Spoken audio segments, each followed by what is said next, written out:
Hello and welcome to Context. I'm Enrico Woolford. Thank you so much for joining me. And I am joined today by the Prime Ministerial candidate for the Forward Guyana movement. And he is Mr. Nigel London. Mr. London, welcome to the program. Thank you very much, Mr. Woolford. It's certainly a pleasure to be here, and to your viewing audience, I'm certainly grateful for the opportunity to join you today. First question is your political movement, if we can call it that, is made up of three distinct parties, Yes. new parties. Who are these people who are in the parties, and why did you guys coalesce to form this movement? Thank you. The Forward Ghana movement was born out of a very interesting understanding, and that would have been Amanza Walton Desir being the leader of Forward Ghana, Darwin Bess being the leader of VPAC, and myself being the leader of the People's Movement. And there's been a significant degree of noise, I should say, regarding coalescing. And Guyanese, wherever I would have visited and engaged them, were speaking to the need for the appearance of leaders who were willing to cooperate and to form essentially a healthy coalition. And when I encountered Amanza Walton Desir and Darwin Bess, I realized in them that these were actually two individuals who shared the common ideology of the People's Movement, which is that Guyana really should be priority. The well-being of our nation should be priority, essentially being genuinely patriotic. What is refreshing is that in those engagements, no one said that he or she must be the president or must be the prime minister candidate or must be anything. We simply said we need to get together to ensure that there is a credible option given to Guyanese. So it was really born out of a very healthy experience. So, how did you arrive at the presidential candidate and the prime ministerial candidate? What process did you use? Excellent. You are the prime ministerial candidate. Yes, I am. Yes, I am. In our engagements, it essentially, I don't want to say it worked itself out, just putting it mildly, but Darwin and I agreed that this is our sister, and it's almost a family arrangement how we function, because it's healthy to function as family. Like the Commonwealth see themselves as being a family, those nations. And our understanding was that this is our sister's moment in reference to the years she's had in the House Assembly, the work that she would have done, and more importantly, the need for Guyana to see a female who's strong enough to stand in that capacity and lead with integrity, class, decorum. And we agreed, listen, this is the person we know who'd serve us very well in that regard. Not because she would be leading as an individual or an apex creature, but rather we even in how reference that we interact, everything is done by us having consensus, understanding, thorough discussions, and then a decision is arrived at. Likewise, the agreement was made that I should serve as a prime ministerial candidate, probably because I have a slightly different demeanor to Amanza. That could have been the reason why I was chosen.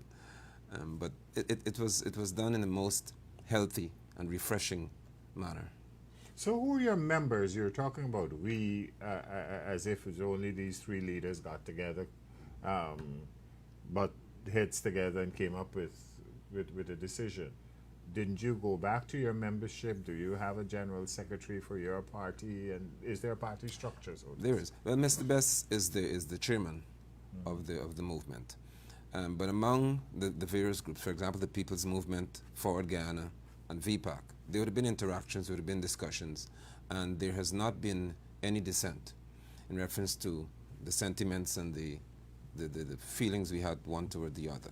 So it is not born out of the three of us having a conversation, but rather conversations. For example, the People's Movement has a National Executive Council, and that council saw it fitting they understood, they agreed, and they would have voted for us to be part of the coalition, with the understanding that whatever decision is made in reference to the role we play, because as the founder of the People's Movement, for example, I consistently sought to have the members thereof understand that this is not about who is in charge.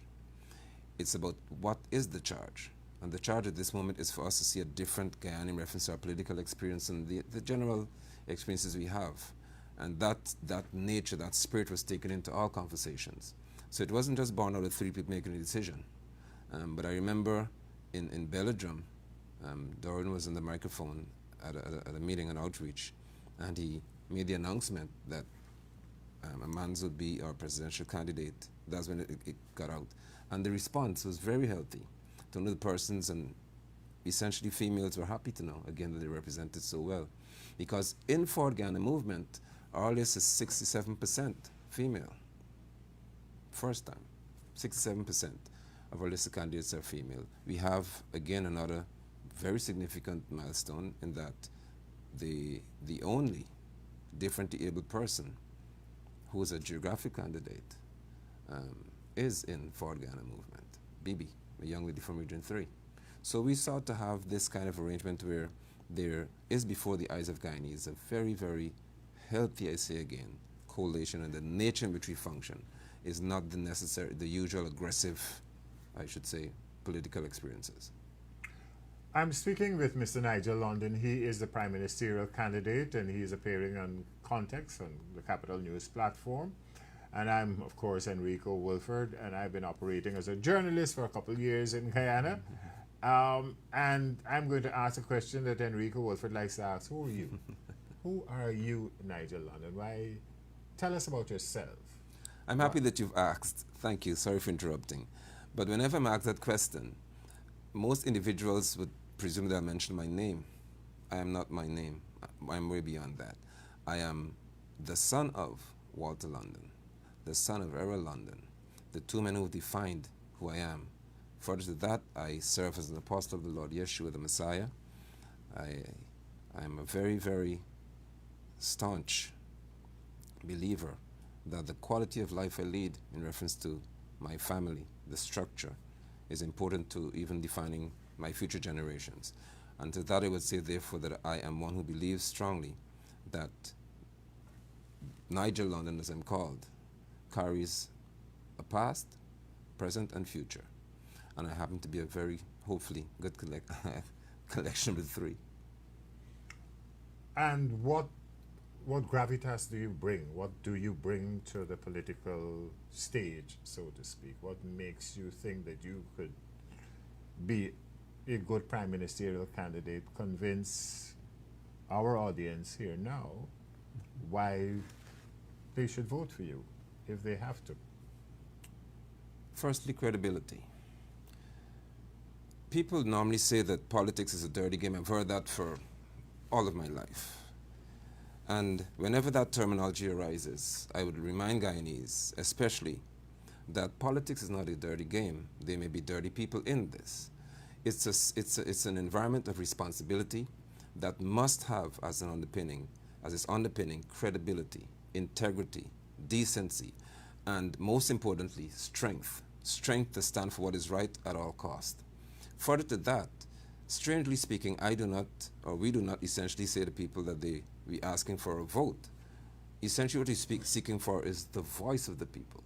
Because Guyanese have been silent for so long that our culture has changed, Enrico, whereby we now see in many instances people are afraid to speak for themselves, which is what gives rise to what are called social media influencers and activists that is dominating the social media space nowadays, because our people have been so downtrodden and beaten that they've lost that strength they once had.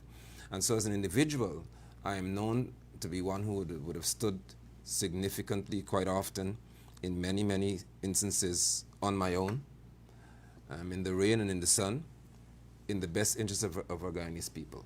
And so if one were to ask, as you would, well, what is there that I can offer to this country as a prime minister? It would be strength and it would be courage. Courage to face many challenges and also understand that sometimes you may have to stand alone in some situations, but it never hurts to do so if what you're standing for is right. And how do you decide what is right? That has to do, in this case, since we were speaking to the political environment, it has to do a lot with the will of the people of this country, and also having an understanding of certain fundamental, I don't want to say necessarily culture, but fundamental rights of Guyanese. For example, it is the Guyanese right to have a sense of safety and the protection according to law in his or her country. That right has been significantly eroded in many instances. And the new culture now is that you're not allowed to be against the administration lest you suffer some significant degree of pain in some way. Even if it were just a perception, in many cases it's become reality for quite a few people. And so that is the context in which I speak to what is right. What is it that the average Guyanese considers to be healthy, wholesome, and proper for them? Of course, we have our constitution, which defines for us clearly what laws we should and should not be in contravention of. So those are the things of which I speak to regarding what is right. You're also a pastor, and there are pastors on all sides of the political divide. You also promote particular positions, and I think I've heard you speak to the LGBT, the gay and lesbian and another group, and you seem to be against what is happening in that group, in the minority, but yet you highlight that you have differently abled people in your group. Do you exclude people as a prime ministerial candidate? And do you think that your religious positions will collide with your political positions? No, and in reference to the LGB, I do not believe there's anything called a transgender individual. That's my conviction, because I am a scientist by nature and by training. I'm a trained grade 1 class 1 science teacher. I studied 4 years in the University of Guyana. My degree is in environmental sciences, and scientifically speaking, a male remains that, so does a female. Nonetheless, in reference to your question, it is not whether I agree with it or disagree with it. The Constitution of our country disagrees with that behavior. And as a law-abiding citizen, I would certainly say that, and I've said it on many occasions, we should seek to abide by the Constitution, or, if it is the will of the people, we move towards what is considered to be the referendum and let the Guyanese people decide. Now, would there be an exclusion of anyone who has that proclivity? We've never done that. We've never proclaimed that to be the case. However, serving as a prime minister of a nation carries with it a responsibility, in my view, that is more of, in the line with a public servant. I cannot, for example, be in a school teaching and refuse to engage a parent who may be considered to be homosexual. I would not be able to work in the Ministry of Health as a doctor and refuse to treat a patient who's homosexual. Even more importantly, I should not be serving as a public servant, which is what a prime minister is, and refuse to have a Guyanese be treated with fairness and justice just because the person happens to be homosexual. So this is not a position whereby I see it as a separate relationship between, where there's an apostle on one side and there's a prime minister on the other side.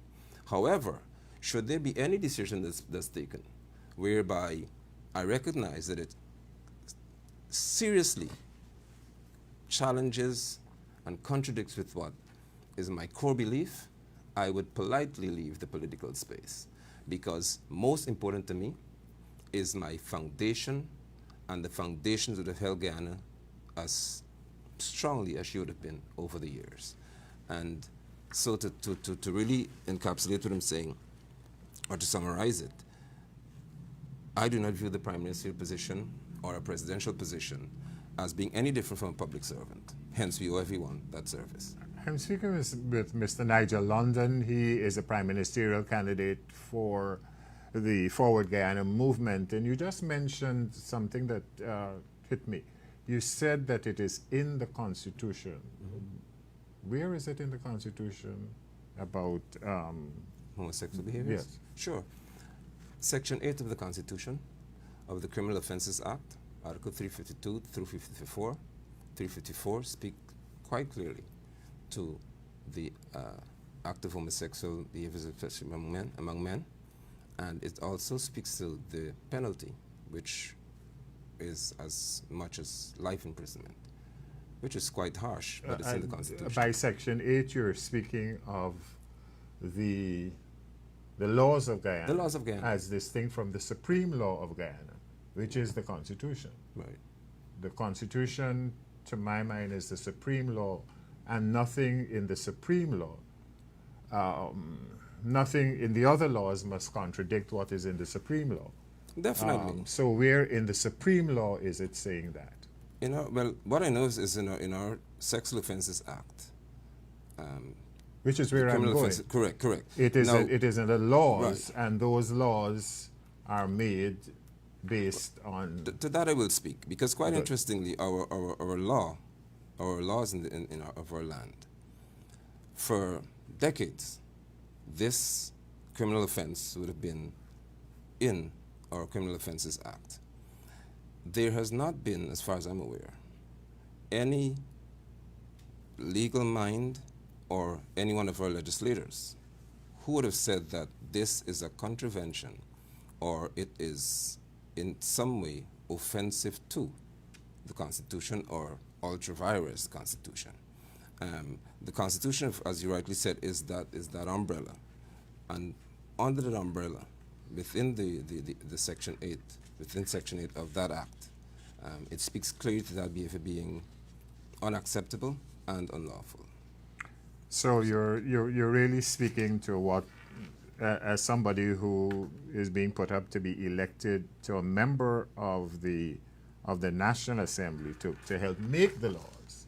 You're really speaking as if the laws cannot be changed. No, I'm not. Okay. I'm speaking to the fact that it can be, because the avenues which laws can be changed, including the referendum and probably a two-third majority, depends on which route is taken. And I've encouraged actually persons who are so inclined to have this done. For years I've said it.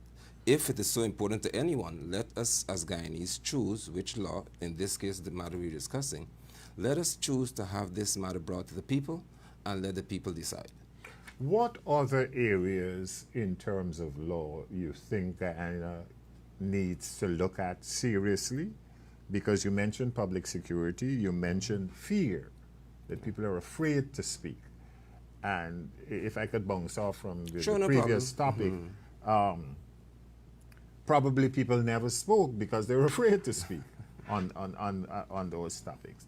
What is it that people are afraid to speak about, and what would you change if you were made a member of Parliament, a member of the legislature? Well, what we can advocate to have change, because of course the change will not come from an individual, but hopefully... Like you intend to win? No, it still won't come from an individual. It will come from members of Parliament.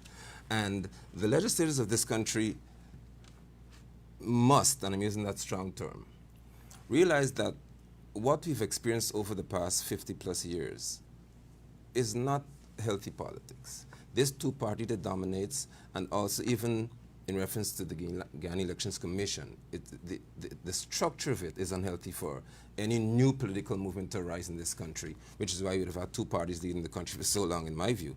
And so constitutional reform is critical. It's critical even in reference to the level of corruption that we see in our society and how easily persons can utilize political offices to escape the same.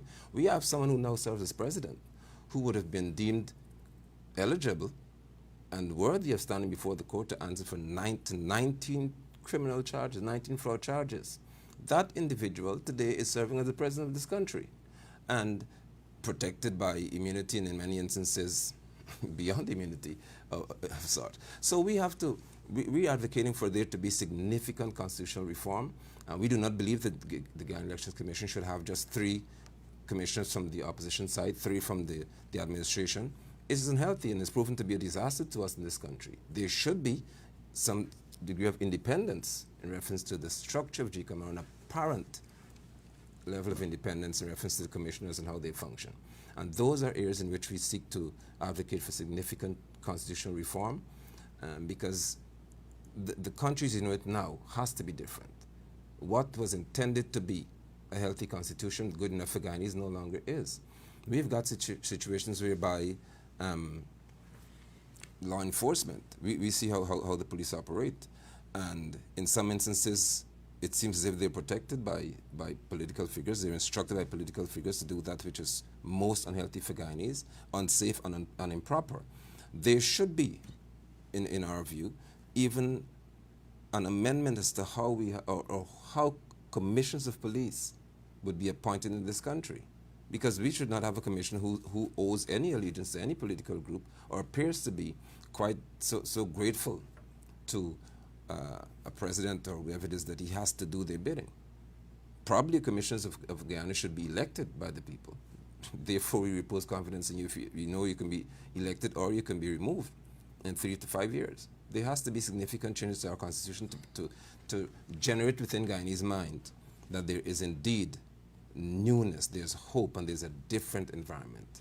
Therefore, what are you bringing as Forward Guyana movement to the government service? To what can people expect in terms of public service and treatment?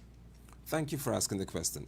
Guyanese should be assured of the fact that there would not be the experiences they would have had in terms of the level of corruption that we see in our society. And I'll share an example with you, Enrico. When we examine the cost for constructing an asphaltic road, when we compare this to other territories, Guyanese are paying an average of $412 million more for 1 kilometer of asphaltic road. So for every 3 miles of road built in this country with asphalt on it, Guyanese are paying $1.2 billion more than the average nation. Why? When we compare to others. Why is it happening? And I'd love for Barjagli to tell us where the money goes. So that level of corruption is what we speak to. Gold is being mined. We know the technology has improved. We've got excavators that they call Charlies in the gold fields and so on, the gold bush, as Guyanese know it to be. But why do we have a lessening of declarations? Gold smuggling is a reality for Guyanese, gold and diamond smuggling. There has to be, therefore, in that understanding among Guyanese that in the public sector, in the private sector, and your experience in reference to being led by Forward Guyana movement will be that you will definitely see a curbing of these corrupt practices, because this is where I believe our economy suffers significantly. So there's a fight, a constant tussle to say, well, how do you take care of public servants? How can their lives be better? They need more money. Where would it come from? We have the money here. We have the resources here. But what has happened to it? That is what we believe that we have to offer. Guyana has become a very corrupt society at the helm, and I've said this for years. I'm also happy that the two other principals in the Forward Guyana movement share that same view, that we've become an extremely corrupt people in reference to those who lead this nation, and even in the public service, they've suffered. There are people in the public service who have got far less experience, and just because they're friends of some administration, they're appointed to lead some entity. Those things have to stop. Are there tangible examples of corruption that you would want to highlight so that people will say, yes, this is what happened? I just did, in reference to the road construction of the roads, the cost. This is reality. It can be checked by anyone. When you compare how much Guyanese pay, not the PPP, how much Guyanese pay at this time, for 1 kilometer of an asphaltic surface, we pay $2 to $3 million US more. It is ridiculous. Why would that happen? Why must a Guyanese father today know that he cannot? And you explain that by corruption rather than it is corrupt. There's no other reason for it. What other reason could be put on the table? Why would Guyanese spend 1.2 or be told that the administration spend $1.2 billion for just 3 miles of road, more than another nation would have spent? What explanation can be given? If they said it took that 1.2 billion Guyana dollars and give it to the poor and the needy, maybe say, okay, fine. But we know that they've been a repeated, and also almost became cliche, friends, family favorites. You hear it every so often. That is our reality. It is a corrupt practice, because the PPP cannot tell us where that money is going. Housing is another example, where you told us about how much money is spent on housing communities. And when we went into Diamond, for example, I call it Lake Diamond. These communities that they've built are flooded. The roads are almost impassable. It is definitely a case whereby monies that people have claimed to be expended, we do not see as Guyanese where this goes. And that in itself speaks to corruption. Therefore, your developmental strategy or trajectory will go where? Just saving money on the current projects, or do you intend to do other things? And if you do, as the prime ministerial candidate for Forward Guyana, Nigel London, what is it you intend to do in terms of your development trajectory? Thank you. One I think, common theme across our nation and complaint is that of housing, fairness. How can the Guyanese really be assured that they can have a house that they can call their own?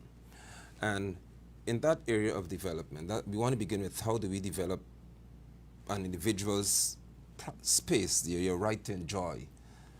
We've got a very, very critical housing plan, and it's called actually a program, where Guyanese would be everyone, and I would like you, sorry, but let me look at the camera, every Guyanese, including a janitor at a school, you should have the right to own your house. How would that be possible? We believe that Guyanese should not pay for house lots. It should be free. No Guyanese should be made to pay for house lot in this country. We have enough land, and the land belongs to the people of this country. What we're suggesting is that, and what we're proposing, is for Guyanese to pay for, in reference to communities, basic infrastructure. So you'd not be charged for any house, for the house lot. If there are 100 homes to be built, the necessary calculations can be done, and that, or those communities will pay for basic infrastructure because of the cost to it. Additionally, 3%, not 19%, not 11%, because we believe that there has to be a means for Guyanese to own their homes. So someone who is a janitor, and I'm not, of course, demeaning anyone's occupation, just speaking to the pay scale, the grade, that person should be able to sit before one of our housing officers and be able to have the assurance that you will have a house that you can call your own. Not a shabby piece of property, but a house you can call your own. We have to reinvest in our people. Additionally, we believe that there is need for us to upgrade our towns in many instances to cities. Why must Guyana for the past 50 years have just one city? Why can we not have towns upgraded? Linden, for example, is expanding. People now, when they turn on the highway and they see the Welcome to Linden sign, I assure you that Linden has expanded to a place called Bamia. It has gone way beyond Wizrock. So it is large but underdeveloped. We propose that we would upgrade our townships, not all of them at once, but we have a long-term plan, not just a 5-year plan either. So we can have upgraded communities, towns that become cities, where Guyanese will be happy to say, I'm going to the city of Linden, or the city of New Amsterdam, or the city of Rose Hall, and it really is what it should be, a city. What difference it makes, whether it's a city or a town? Well, townships are less developed, essentially. Cities have got more amenities, and they're actually larger than towns. But who puts them in? Somebody has to put them in. I mean, them in terms of what? The amenities in? That's what you're saying. So that is why we're proposing that there should be an upgrade. Why can't Linden be a city? Why can it be upgraded to have certain facilities that would foster that understanding that, and actually prove it to be a city? I think. But making it a city means that the administration has to put in those amenities. Has the thing is that what you're saying? Is that what? Correct. Okay. Correct. We're proposing that we would upgrade because there is the ability for it to be done, and it would also encourage some degree of population pull, because Georgetown is everybody says it's overcrowded, Region 4 essentially. Are we able to pull the population to other regions? For example, Essequibo. Can we encourage persons to go to live in Essequibo? Yes, we can, because we can have the city of Anna Regina, where we decentralize even services, many services. It's difficult when you're like me from Linden and you have to get certain basic things done, and then having to deal with 65 miles of terrible road nowadays to get here. It's hard, and I can imagine how it feels for someone who may be in Anna Regina having to travel all the way to Georgetown to get certain businesses transacted. So those are what we're speaking to, whereby we are able to upgrade our communities, upgrade our townships, and really have beautiful cities in Guyana. So you want to decentralize services, but As most well, other yes. governments have done that. The Grange administration, they did the previous PPP administration did it, even the Forbes Burnham administration did it.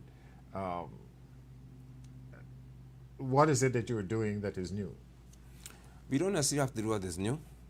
We can also improve on what is. And that question itself, Mr. Woolford, points to a problem you have in Guyana, whereby the perception is as long as there's a new administration, something new has to be done. You have to get rid of the old, break down what's old, and then rebuild something. That's not the case, which is why I said that we seek to have a long-term plan. Is it possible for us to have mature politics, which is what I call it, where people can say this is a healthy plan, this is good for Guyana, and it may be excellent to have it in place for the next 25 years. That's maturity.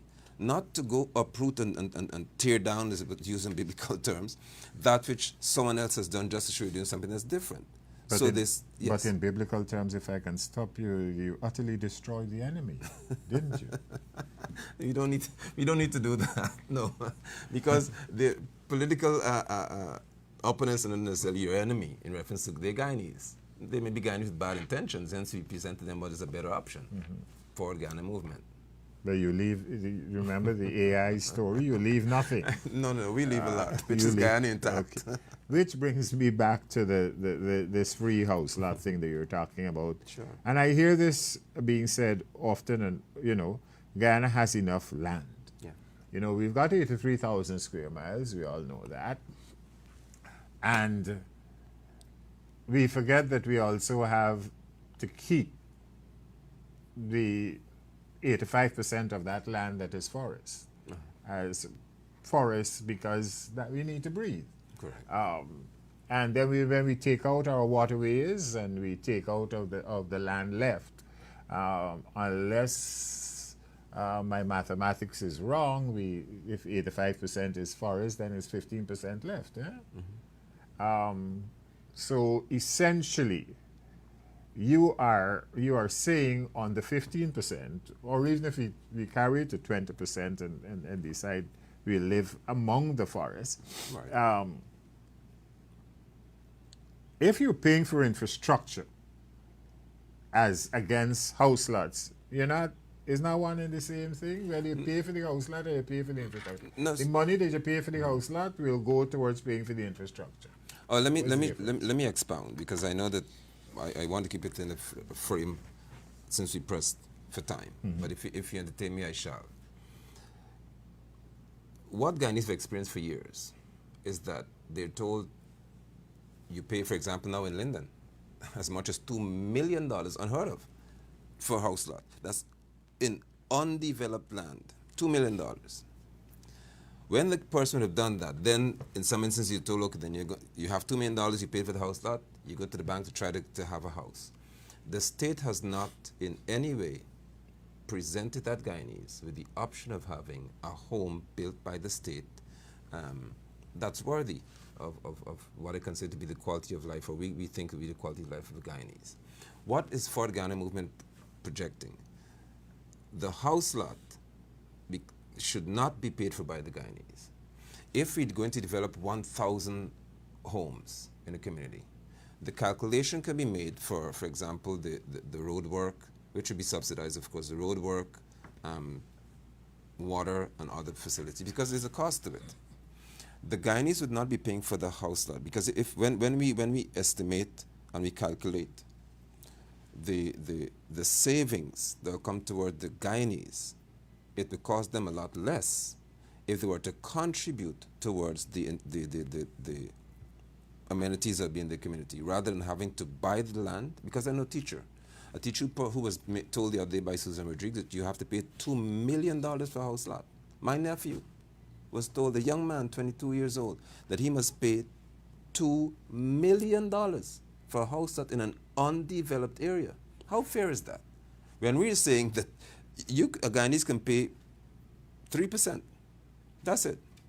Because we are wealthy enough to do it. And in reference to the land space that's available to us, there's a lot of land, the 15% and 20% about which we speak, amongst a lot of land. We have a lot of land in this country that's not inhabited as yet. Quite a bit of land space. In Linden, I saw just beyond Wiz Rock, if you know what I'm speaking to, they've rushed to clear, just bulldozed the track. And so this, then Kroll, not Carl Kroll, Mr. Kroll, he was there in front of a map, Colin Kroll, in front of this map saying, oh, this is what it looks like. Now it was, of course, not the reality. Just show a projection of what a year it looked like. But because I live in Linden, when I got there, I said, now, how could you tell someone, a teacher who would not be able to even pay for the house lot in the next 5 years, how you tell this person that you must now go to figure out how you get a house? We're saying to Guyanese, when we get through with this housing program, you will have a proper house in which you will live, a comfortable space, and then also what we have is equity. How are we going to sustain all these projects, proposals, plans for this country? I like that. I love to tell people there is a country called Nauru that had phosphates and was at that time was one of the richest countries in the world per capita and fastest growing economy and so on. And they didn't do very well after that. How are we going to sustain all of this? I love that question. I wish I could have spent all day to speak to you about it. As I said, Mr. Woolford, Guyana has got a relatively small population and an excessively significant degree of wealth.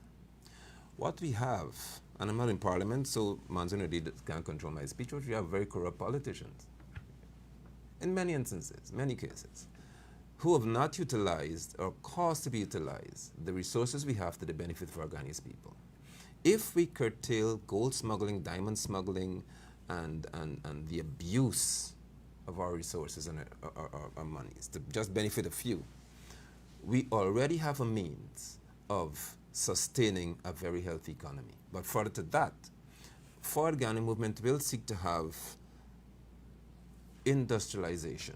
It's important for us to have factories and so on because the farmers in this country are suffering immensely. And I would say on the lighter side that I find it funny that today the PPP is echoing what has been said, that listen, farmers need to be, the crop should be insured. So they're listening to us and they're implementing our manifesto every bit by bit. We have to have security because Irfan Ali spoke to food security. But then how secure is the farmer if he cannot secure the person's crop in itself in terms of rice?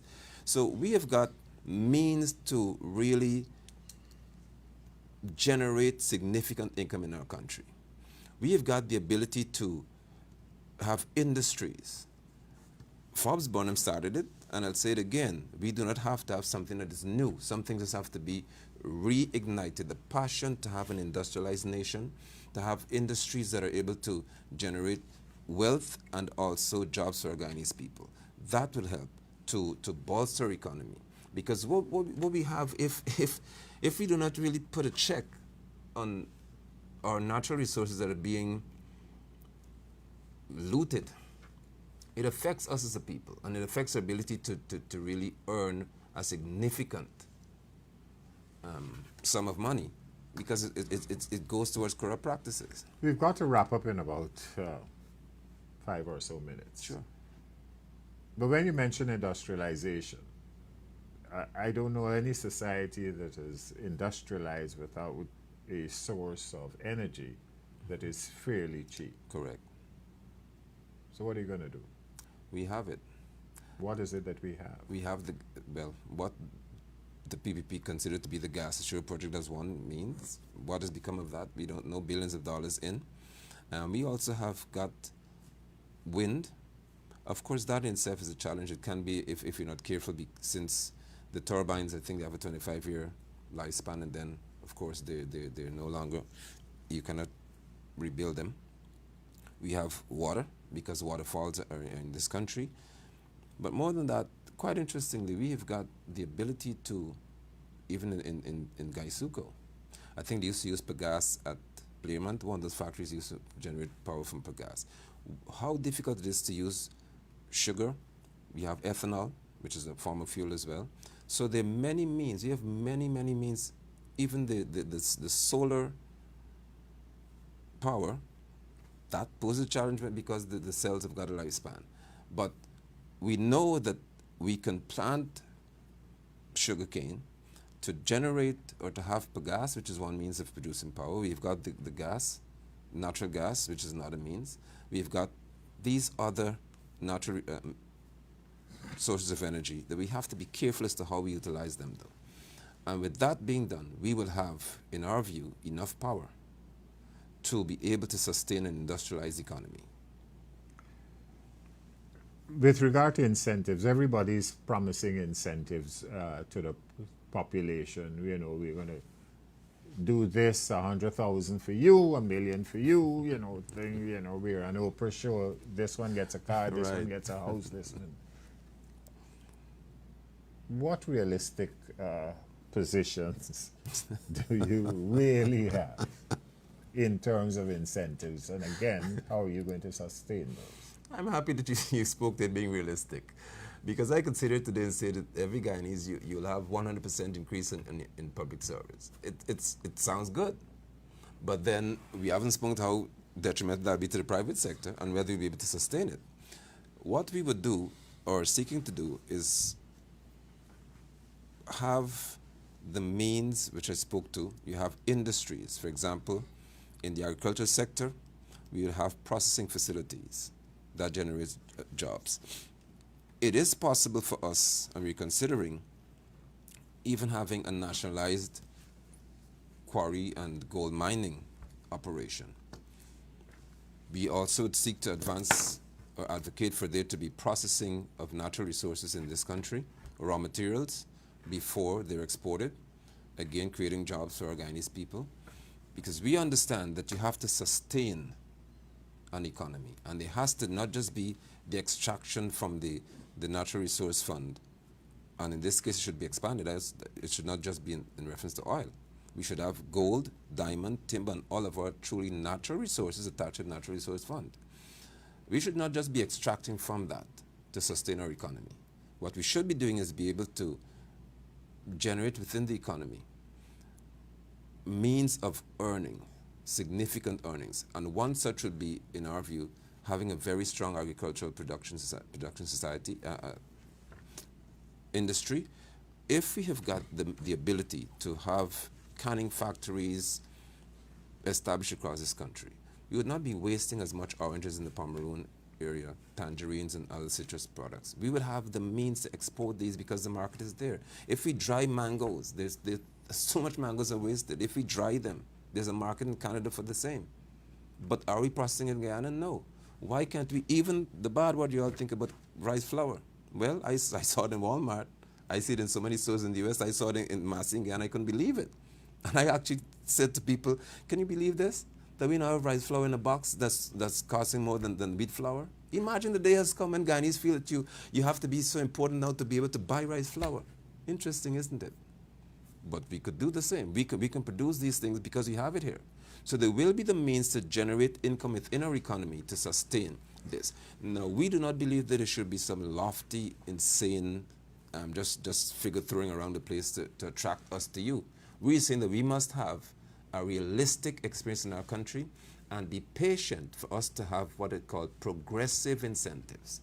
Not just on the day you're elected, we give you 90% increase in your salary. Let's progress along the way. Let's build Guyana again together. That's our plan. And I think on that note, we can thank Mr. Nigel London. He is the prime ministerial candidate for the Forward Guyana movement, and that's one of the coalition partners. They've got the People's Movement in there, they've got VPAC in there, and they're led by Amanda Walton Desir. Once again, Mr. London, thank you so much for appearing on Context with me. I'm Enrico Woolford. Thank you for joining us. Have a pleasant rest of the day. Goodbye for now.